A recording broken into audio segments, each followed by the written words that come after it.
Hi ಎಲ್ರಿಗೂ ನಮಸ್ಕಾರ. Share marketing Kannada ಚಾನಲ್ಗೆ ನಿಮಗೆ ಸ್ವಾಗತ. ಜೂನ್ 7ರ ಮಾರ್ಕೆಟ್ ಅಪ್ಡೇಟ್ನ ನೋಡೋದಾದರೆ ಮಾರ್ಕೆಟ್ನಲ್ಲಿ ಡೌನ್ ಟ್ರೆಂಡ್ ಕಂಟಿನ್ಯೂ ಆಗ್ತಿರೋದು ಕಾಣಿಸ್ತಿದೆ.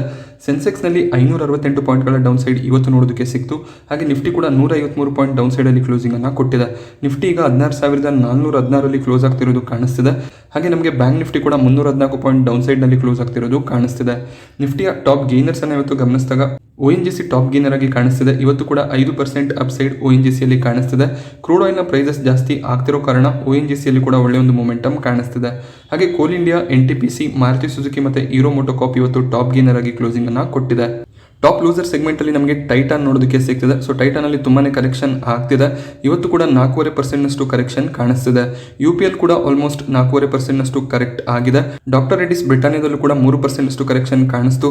ಹಾಗೆ LNT ಕೂಡ 3% ಡೌನ್ ಸೈಡ್ ಅಲ್ಲಿ ಕ್ಲೋಸಿಂಗ್ ಅನ್ನ ಕೊಟ್ಟಿದೆ. ಇವತ್ತಿನ ಫಾರಿನ್ ಇನ್ವೆಸ್ಟರ್ಸ್ ಹಾಗೆ DII ಡೇಟಾ ಗಮನಿಸಿದಾಗ FIIs ಇವತ್ತು 5,637 ಕೋಟಿ ಅಮೌಂಟ್ನ ಶೇರ್ಗಳನ್ನು ಬೈ ಮಾಡಿದ್ದಾರೆ. ಬಟ್ ಸೆಲ್ಲಿಂಗ್ ಅಮೌಂಟ್ ಅನ್ನು ನೀವು ಗಮನಿಸಬಹುದು, 7,931 ಕೋಟಿ ಇದೆ. ಬೈಯಿಂಗ್ ಇಂತ ಸೆಲ್ಲಿಂಗ್ ಜಾಸ್ತಿ ಆಗಿದೆ. ನೆಟ್ ಸೆಲ್ಲರ್ಸ್ ಆಗಿದ್ದಾರೆ FIIs. ಇವತ್ತು ಕೂಡ 2,293 ಕೋಟಿ ಅಮೌಂಟ್ನಷ್ಟು ಶೇರ್ಗಳನ್ನು ಸೆಲ್ ಮಾಡಿದ್ದಾರೆ. ಹಾಗೆ DIIs ಅನ್ನ ಗಮನಿಸಿದಾಗ DIIs ಟೋಟಲ್ ಆಗಿ 5,000 ಕೋಟಿಯಷ್ಟು ಅಮೌಂಟ್ನ ಶೇರ್ಗಳನ್ನು ಬೈ ಮಾಡ್ಕೊಂಡಿದ್ದಾರೆ. ಹಾಗೆ DIIs 3,751 ಕೋಟಿ ಅಮೌಂಟ್ನ ಶೇರ್ಗಳನ್ನು ಸೆಲ್ ಕೂಡ ಮಾಡಿದ್ದಾರೆ. DIIs ನೆಟ್ ಬೈಯರ್ಸ್ ಆಗಿದ್ದಾರೆ. 1,311 ಕೋಟಿ ಅಮೌಂಟ್ನ ಶೇರ್ಗಳನ್ನು ನೆಟ್ ಬೈ ಮಾಡ್ಕೊಂಡಿದ್ದಾರೆ. ಮಾರ್ಕೆಟ್ ಪಾಸಿಟಿವ್ ಆಗಿ ಇತ್ತು. ಅದಾದಮೇಲೆ ಸಡನ್ ಒಂದು ಡೌನ್ ಸೈಡ್ ನಮಗೆ ನೋಡೋದಕ್ಕೆ ಸಿಗ್ತಿದೆ. ಇದಕ್ಕೆ ಮುಖ್ಯವಾದ ಕಾರಣ ಏನು ಅಂದರೆ, ಇನ್ನೊಂದು ಸ್ವಲ್ಪ ಸಮಯದಲ್ಲಿ ರಷ್ಯಾ ಮತ್ತು US ನಲ್ಲಿ ರಿಸೆಷನ್ ಬರುವಂಥ ಸಾಧ್ಯತೆ ಇದೆ ಅಂತ ಆನಲಿಸ್ಟ್ಗಳು ಪ್ರಿಡಿಕ್ಟ್ ಮಾಡ್ತಿದ್ದಾರೆ. ರಿಸೆಷನ್ ಅಂದರೆ ಅನ್ಎಂಪ್ಲಾಯ್ಮೆಂಟ್ ಡೇಟಾ ಜಾಸ್ತಿ ಆಗ್ತಾ ಹೋಗುತ್ತೆ.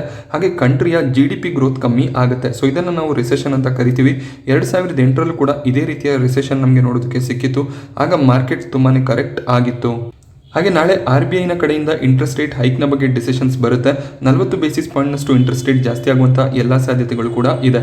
ಹಾಗೆ ಇನ್ಫ್ಲೇಷನ್ ಫೋರ್ಕಾಸ್ಟ್ ಕೂಡ ಹೆಚ್ಚಾಗುವಂಥ ಸಾಧ್ಯತೆ ಇದೆ.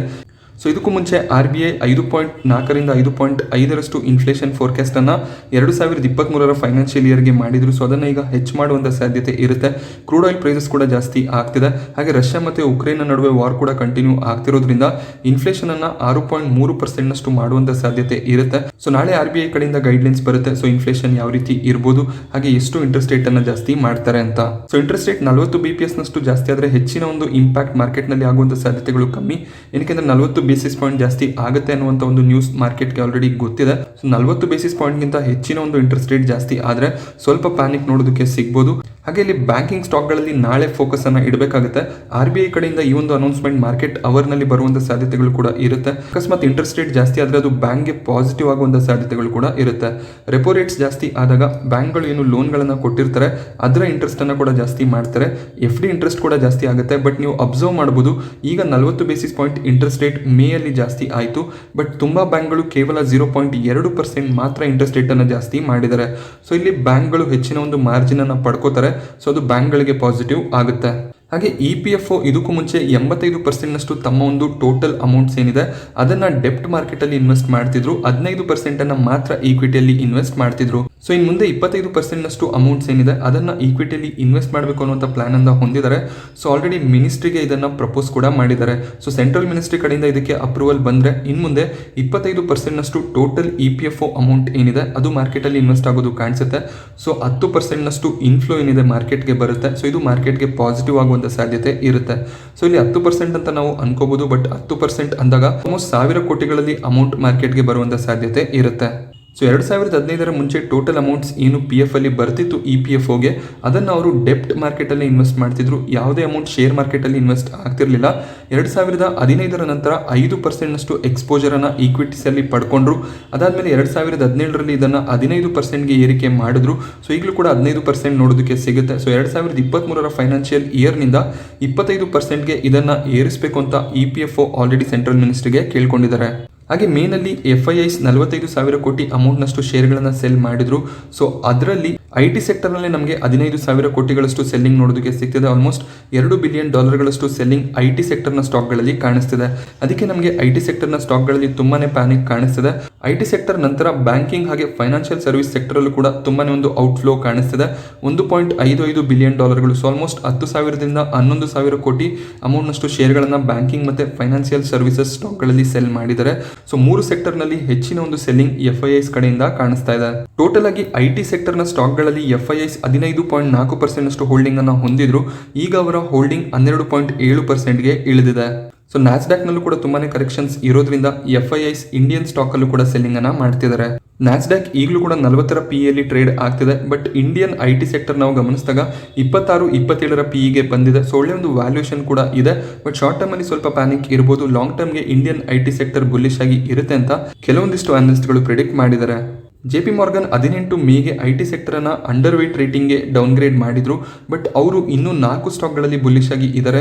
ಎಂಫಸಿಸ್, ಇನ್ಫೋಸಿಸ್, ಟೆಕ್ ಮಹೀಂದ್ರಾಗೆ ಪರ್ಸಿಸ್ಟೆಂಟ್ ಸಿಸ್ಟಮ್ ಒಳ್ಳೆ ಒಂದು ಪರ್ಫಾರ್ಮೆನ್ಸ್ ಅನ್ನ ಕೊಡಬಹುದು ಅಂತ JP Morgan ಪ್ರಿಡಿಕ್ಟ್ ಮಾಡ್ತಿದ್ದಾರೆ. ಸೊ ಇವತ್ತು ಫ್ಯೂಚರ್ ಗ್ರೂಪ್ನ ಕಂಪನಿಗಳಲ್ಲಿ ಸಡನ್ ಆಗಿ ಒಂದು ಅಪ್ಪರ್ ಸರ್ಕ್ಯೂಟ್ ನೋಡೋದಕ್ಕೆ ಸಿಗ್ತಿದೆ. ಸೊ 40-45ರ ಪ್ರೈಸಿಂದ ಕಂಟಿನ್ಯೂಸ್ ಲೋವರ್ ಸರ್ಕ್ಯೂಟ್ ನೋಡೋದಕ್ಕೆ ಸಿಕ್ಕಿತ್ತು. ಸೊ ಇವತ್ತು ಸಡನ್ ಆಗಿ ನಮಗೆ ಅಪ್ಪರ್ ಸರ್ಕ್ಯೂಟ್ ನೋಡೋದಕ್ಕೆ ಸಿಗ್ತಿದೆ. ಸೊ ಫ್ಯೂಚರ್ ರಿಟೇಲ್ ಒಂದೇ ಸ್ಟಾಕ್ ಅಲ್ಲ, ಫ್ಯೂಚರ್ ಗ್ರೂಪ್ನ ಎಲ್ಲ ಸ್ಟಾಕ್ಗಳಲ್ಲೂ ಕೂಡ ನಮಗೆ ಅಪ್ಪರ್ ಸರ್ಕ್ಯೂಟ್ ನೋಡೋದಕ್ಕೆ ಸಿಗ್ತಿದೆ.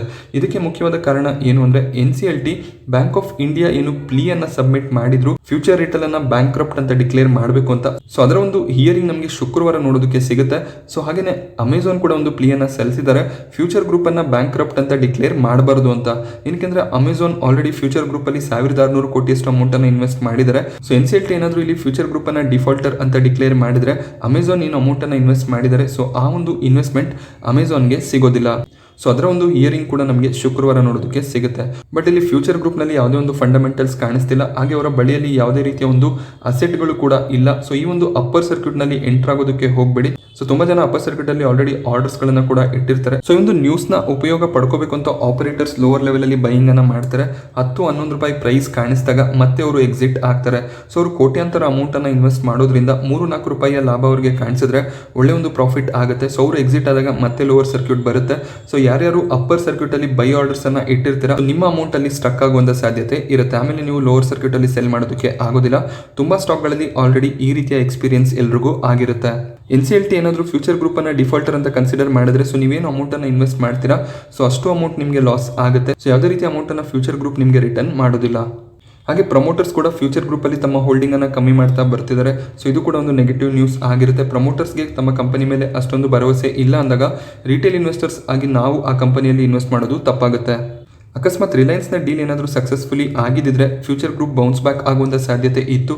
ಬಟ್ ಆ ಡೀಲ್ ಆಲ್ರೆಡಿ ಮುರಿದು ಬಿದ್ದಿದೆ. ಸೊ ಆ ಕಾರಣದಿಂದ ಫ್ಯೂಚರ್ ಗ್ರೂಪ್ ಅಲ್ಲಿ ಎಂಟ್ರಿ ಆಗೋದನ್ನ ಅವಾಯ್ಡ್ ಮಾಡೋದು ಒಳ್ಳೆಯದು. ಹಾಗೆ ಪಾಲಿಸಿ ಬಜಾರ್ನ ಶೇರ್ಗಳಲ್ಲಿ ಇವತ್ತು ಆಲ್ಮೋಸ್ಟ್ 12% ಡೌನ್ ಸೈಡ್ ನೋಡೋದಕ್ಕೆ ಸಿಗ್ತಿದೆ. ಸೊ ಇದಕ್ಕೆ ಮೇನ್ ರೀಸನ್ ಏನು ಅಂದರೆ ಈ ಕಂಪನಿಯ CEO 37 ಲಕ್ಷ ಶೇರ್ಗಳನ್ನ ಬಲ್ಕ್ ಡೀಲ್ ಅಲ್ಲಿ ಸೆಲ್ ಮಾಡಬೇಕು ಅಂತ ಅನ್ಕೊಂಡಿದ್ದಾರೆ. ಸೊ ಆ ಒಂದು ಕಾರಣದಿಂದ ಸ್ಟಾಕ್ ಅಲ್ಲಿ ಪ್ಯಾನಿಕ್ ಕಾಣಿಸ್ತಿದೆ. ಈ ರೀತಿಯಲ್ಲಿ ಪ್ರಮೋಟರ್ಗಳು ಕಂಪನಿಯ ಫೌಂಡರ್ಗಳು ಶೇರ್ಗಳನ್ನ ಸೆಲ್ ಮಾಡಿದಾಗ ಅದು ಸ್ಟಾಕ್ಗೆ ನೆಗೆಟಿವ್ ನ್ಯೂಸ್ ಆಗಿರುತ್ತೆ. ಸೊ ಆಲ್ರೆಡಿ ಇದಕ್ಕೂ ಮುಂಚೆ ಫೆಬ್ರವರಿ ತಿಂಗಳಲ್ಲಿ ಕೋ ಫೌಂಡರ್ ಅಲೋಕ್ ಬನ್ಸಾಲ್ ಅನ್ನೋರು 28 ಲಕ್ಷ ಶೇರ್ಗಳನ್ನ ಸೆಲ್ ಮಾಡಿದ್ರು. ಸೊ ಈ ರೀತಿಯ ಸೆಲ್ಲಿಂಗ್ ಪ್ರಮೋಟರ್ಸ್ ಹಾಗೆ ಫೌಂಡರ್ಗಳ ಕಡೆಯಿಂದ ಬಂದಾಗ ಶೇರ್ಗಳಲ್ಲಿ ಖಂಡಿತವಾಗ್ಲೂ ಪ್ಯಾನಿಕ್ ಕಾಣಿಸುತ್ತೆ. Jefferies Tata consumer product stock ನಲ್ಲಿ ಕವರೇಜ್ ಅನ್ನ ಮಾಡಿದ್ದಾರೆ. ಈ ಸ್ಟಾಕ್ ನಲ್ಲಿ ನೆಕ್ಸ್ಟ್ 12 ತಿಂಗಳಲ್ಲಿ ನಮಗೆ 40% ಅಪ್ಸೈಡ್ ನೋಡೋದಕ್ಕೆ ಸಿಗಬಹುದು ಅಂತ ಅವರು ತಮ್ಮ ಒಂದು ಅನಾಲಿಸಿಸ್ ಅಲ್ಲಿ ಹೇಳಿದ್ದಾರೆ. ಹಾಗೆ ಅವರು 1060 ರೂಪಾಯಿ ಟಾರ್ಗೆಟ್ ಅನ್ನ ಸೆಟ್ ಮಾಡಿದ್ದಾರೆ. ಒಂದು ವರ್ಷಕ್ಕೆ ಈ ಒಂದು ಟಾರ್ಗೆಟ್ ನಮಗೆ ಟಾಟಾ ಕನ್ಸ್ಯೂಮರ್ ಗ್ರೂಪ್ ನಲ್ಲಿ ನೋಡೋದಕ್ಕೆ ಸಿಗುತ್ತೆ ಅಂತ ಅವರ ಒಂದು ಪ್ರಿಡಿಕ್ಷನ್ ಆಗಿದೆ. ಸೊ ಈಗ ನಮಗೆ ಟಾಟಾ ಕನ್ಸ್ಯೂಮರ್ ಪ್ರಾಡಕ್ಟ್ ನ ಶೇರ್ ಪ್ರೈಸ್ ಗಮನಿಸಿದಾಗ 754 ರೂಪಾಯಿ ನೋಡೋದಕ್ಕೆ ಸಿಗ್ತದೆ. ಸೊ ಇಲ್ಲಿಂದ 40% ರನ್ ಆಗುತ್ತೆ ಅಂತ ಜೆಫ್ರೀಸ್ ಪ್ರಿಡಿಕ್ಟ್ ಮಾಡಿದ್ದಾರೆ. ಏಷ್ಯನ್ ಪೇಂಟ್ ಅಲ್ಲಿ ತುಂಬಾನೇ ಒಂದು ಪ್ಯಾನಿಕ್ ನಮಗೆ ನೋಡೋದಕ್ಕೆ ಸಿಗ್ತದೆ. ಸೊ ಈ ಒಂದು ಪ್ಯಾನಿಕ್ ಅನ್ನ ಸ್ವಲ್ಪ ಕಮ್ಮಿ ಮಾಡೋದಕ್ಕೋಸ್ಕರ ಪ್ರಮೋಟರ್ಗಳು ಸ್ಟೇಕ್ ಅನ್ನ ಬೈ ಮಾಡಬೇಕು ಅಂತ ಅನ್ಕೊಂಡಿದ್ದಾರೆ. 30 ಲಕ್ಷ ಶೇರ್ಗಳನ್ನ ಜೂನ್ 9ಕ್ಕೆ ಪ್ರಮೋಟರ್ಸ್ ಬೈ ಮಾಡ್ಕೋತಾರೆ. ಸೊ ಬೈಯಿಂಗ್ ಪ್ರೈಸ್ 2839 ರೂಪಾಯಿ ಆಗಿರುತ್ತೆ. ಈಗ ನಮಗೆ ಸ್ಟಾಕ್ 2746 ಹತ್ರ ಟ್ರೇಡ್ ಆಗ್ತಿದೆ. ಪ್ರಮೋಟರ್ಗಳು ಶೇರ್ಗಳನ್ನ ಬೈ ಮಾಡಬೇಕು ಅಂದಾಗ ಅವರು ಒಂದು ಹೈಯರ್ ಪ್ರೈಸ್ ಅಲ್ಲಿ ಬೈ ಮಾಡ್ತಾರೆ. ಹಾಗೆ ಅವರು ಸ್ಟೇಕ್ ಅನ್ನ ಸೇಲ್ ಮಾಡಬೇಕು ಅಂದಾಗ ಮಾರ್ಕೆಟ್ ಅಲ್ಲಿ ಏನು ಪ್ರೈಸ್ ನಡೀತಿದೆ ಅದಕ್ಕಿಂತ ಒಂದು ಲೋವರ್ ಪ್ರೈಸ್ ಅಲ್ಲಿ ಸೆಲ್ ಮಾಡ್ತಾರೆ. ಹಾಗೆ RBL ಬ್ಯಾಂಕ್ ನಲ್ಲಿ ತುಂಬಾನೇ ಒಂದು ಪ್ಯಾನಿಕ್ ಕಾಣಿಸಿತ್ತು. ಸೊ ಶೇರ್ಗಳಲ್ಲಿ ತುಂಬಾನೇ ಡೌನ್ ಫಾಲ್ ಆಗಿತ್ತು. ಬೋಫಾ ಸೆಕ್ಯೂರಿಟೀಸ್ ಇಲ್ಲಿ 25 ಲಕ್ಷ ಶೇರ್ಗಳನ್ನ ಬೈ ಮಾಡ್ಕೊಂಡಿದ್ದಾರೆ. 107ರ ಪ್ರೈಸ್ ನಲ್ಲಿ ಇವರು ಶೇರ್ಗಳನ್ನ ಬೈ ಮಾಡಿದ್ದಾರೆ. ಈಗ ನಮಗೆ RBL ಬ್ಯಾಂಕ್ 110 ರೂಪಾಯಿ ಹತ್ರ ಟ್ರೇಡ್ ಆಗ್ತಿದೆ. ಬಟ್ ಬ್ಯಾಂಕಿಂಗ್ ಸ್ಟಾಕ್ ಗಳನ್ನ ನೀವು ಕನ್ಸಿಡರ್ ಮಾಡಿದಾಗ ಟಾಪ್ ಬ್ಯಾಂಕ್ಗಳನ್ನು ಕನ್ಸಿಡರ್ ಮಾಡೋದು ತುಂಬಾ ಇಂಪಾರ್ಟೆಂಟ್ ಆಗುತ್ತೆ. ಹಾಗೆ ಡಿಸ್ ಟಿವಿಯಲ್ಲಿ ಪ್ರಮೋಟರ್ಸ್ಗಳು ಶೇರ್ಗಳನ್ನು ಸೆಲ್ ಮಾಡ್ತಿದ್ದಾರೆ. ಸೊ 0.5% ಹೋಲ್ಡಿಂಗ್ ಪ್ರಮೋಟರ್ಗಳ ಬಳಿಯಲ್ಲಿ ಇತ್ತು. ಅದರಲ್ಲಿ 0.5% ಸ್ಟೇಕನ್ನು ಈಗ ಸೆಲ್ ಮಾಡಿದ್ದಾರೆ. ಸೊ ಟೋಟಲ್ ಆಗಿ ಈಗ ಪ್ರಮೋಟರ್ ಹೋಲ್ಡಿಂಗ್ ಏನಿದೆ ಅದು ಆಲ್ಮೋಸ್ಟ್ 0 ಆಗಿದೆ. ಸೊ ತುಂಬಾನೇ ಡೌನ್ ಸೈಡ್ ಡಿಸ್ ಟಿವಿಯಲ್ಲೂ ಕೂಡ ನೋಡೋದಕ್ಕೆ ಸಿಗ್ತದೆ. ಈಗ ಸ್ಟಾಕ್ ನಮಗೆ 12 ರೂಪಾಯಿ 85 ಪೈಸೆ ಹತ್ರ ಟ್ರೇಡ್ ಆಗ್ತಾ ಇದೆ. L&T ಇನ್ಫೋಟೆಕ್ 30 ರೂಪಾಯಿಯ ಡಿವಿಡೆಂಡ್ ಅನ್ನು ಅನೌನ್ಸ್ ಮಾಡಿದ್ರು. ಆ ಡಿವಿಡೆಂಡ್ಗೆ ರೆಕಾರ್ಡ್ ಡೇಟ್ ಅನ್ನು ಈಗ ಫಿಕ್ಸ್ ಮಾಡಿದ್ದಾರೆ. ಜುಲೈ 1 ರೆಕಾರ್ಡ್ ಡೇಟ್ ಆಗಿರುತ್ತೆ. 30 ರೂಪಾಯಿಯ ಡಿವಿಡೆಂಡ್ ಡಿಕ್ಲೇರ್ ಆಗಿದೆ. L&T ಇನ್ಫೋಟೆಕ್ನ ಶೇರ್ಗಳನ್ನು ನೀವು ಹೋಲ್ಡ್ ಮಾಡ್ತಿದ್ರೆ ಜುಲೈ 1 ವರೆಗೂ ಹೋಲ್ಡ್ ಮಾಡ್ಕೊಂಡಾಗ 30 ರೂಪಾಯಿಯ ಡಿವಿಡೆಂಡ್ ನಿಮಗೆ ಕ್ರೆಡಿಟ್ ಆಗುತ್ತೆ. ಸೊ ಇವತ್ತು ನಾನು ನಿಮಗೆ ಮಾರ್ಕೆಟ್ನ ಬಗ್ಗೆ ಕೊಟ್ಟಂತ ಇನ್ಫಾರ್ಮೇಷನ್ ಇಷ್ಟ ಆದರೆ ವಿಡಿಯೋನ ಲೈಕ್ ಮಾಡಿ. ಹಾಗೆ ಇದೇ ರೀತಿಯ ಮಾರ್ಕೆಟ್ ಅಪ್ಡೇಟ್ಸ್ಗಳಿಗೋಸ್ಕರ ಚಾನಲ್ನ ಸಬ್ಸ್ಕ್ರೈಬ್ ಮಾಡೋದು ಮರಿಬೇಡಿ. Thank you friends.